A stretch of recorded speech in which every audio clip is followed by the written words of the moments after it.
It's not always the best thing to get mentioned on ESPN because sometimes you need personalities, Derek, that actually enjoy the sport.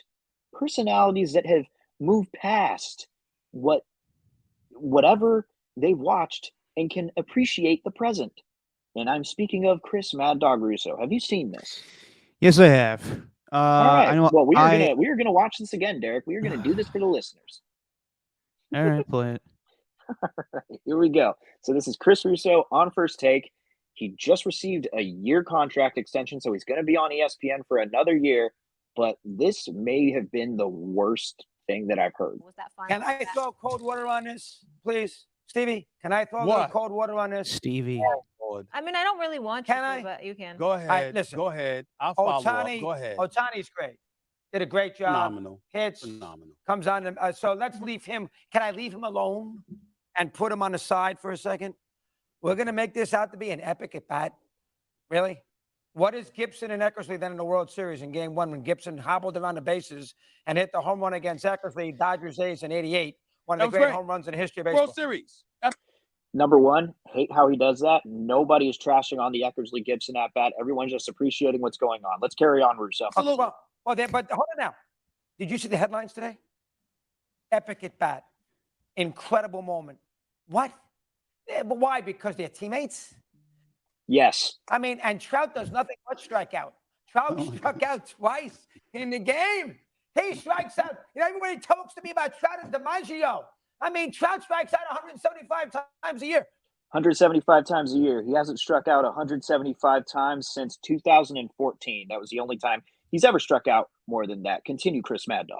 Clutch the fact. What, are you looking at me? Look at me. Look at me. Don't look at the ground. Look at me. Plus the fact it was 2 out, nobody on. The game was awful. That game was a bad game. I was bored stiff. It was 2 outs, nobody on. Kirk Gibson and Dennis Eckersley. I don't think there was any runner on base in that situation. And the game was, it wasn't like the bases were loaded. It wasn't like he was the winning run at the plate. It wasn't like he fouled any off pitches. He could have been the tying run at the plate, but, you know, he's going to just avoid that completely. First of all, let me just give kudos to you because that was fantastically done. Like, when we first started this podcast, I was all about, like, let's call out everybody. And you were like, no, I don't want to do that. And now you're doing it. I love it.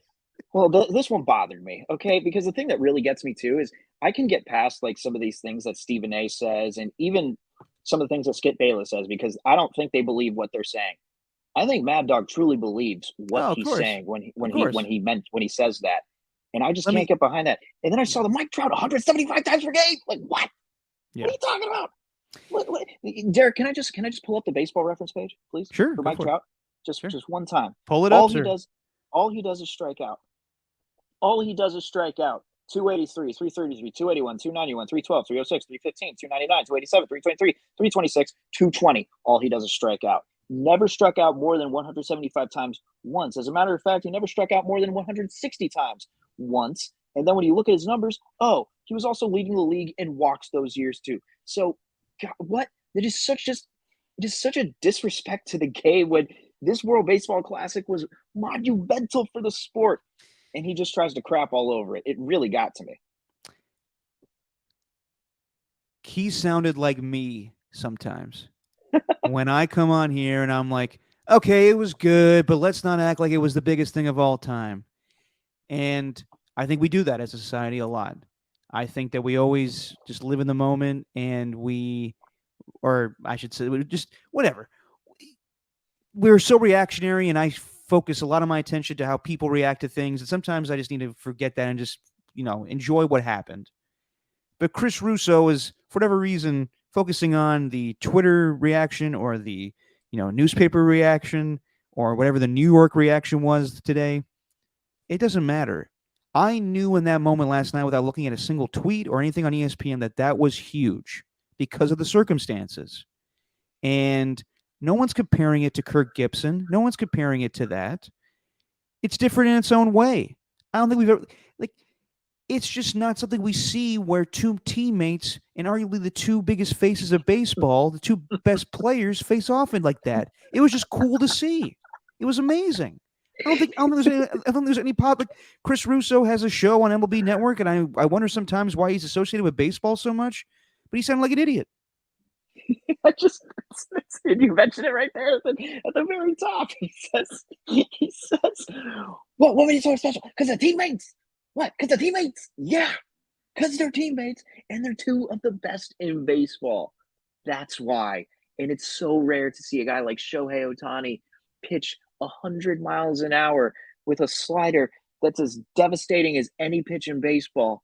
And Chris Russo can't seem to appreciate that. Like, he has this whole take on Bonds where Bonds doesn't count because he cheated the record books. I don't care how he feels about that. That's a strong stance that a lot of people take. I'm not gonna dismiss anybody for that. But when he uses just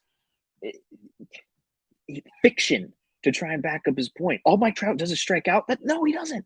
Like, what are you talking about? Did you see the stat? Out of like 6,000 plus at bats, there's only been 24 times where Trout has struck out on 3 swinging strikes. Like, that's crazy. On 3 straight without fouling off a pitch or anything like that. That's insane. Like, towards the end of Mad Dog's rant, he says he didn't even foul anything off. Yeah, that's what made it even more improbable is the fact that he had 3 swing and misses on a strikeout, which has only happened 24 times out of 6,000 at bats. Let me go back and when I said before about when you get mentioned on ESPN, it's a big deal. Now it's a big deal by certain people. I also think that right. I think also baseball needs better personalities talking about the game. Yeah. I think that once upon a time, Dallas Braden was on national coverage, and now he's local with the A's, and I think that's great for the A's broadcast. But I do think we need more great personalities in baseball. Like the broadcasts,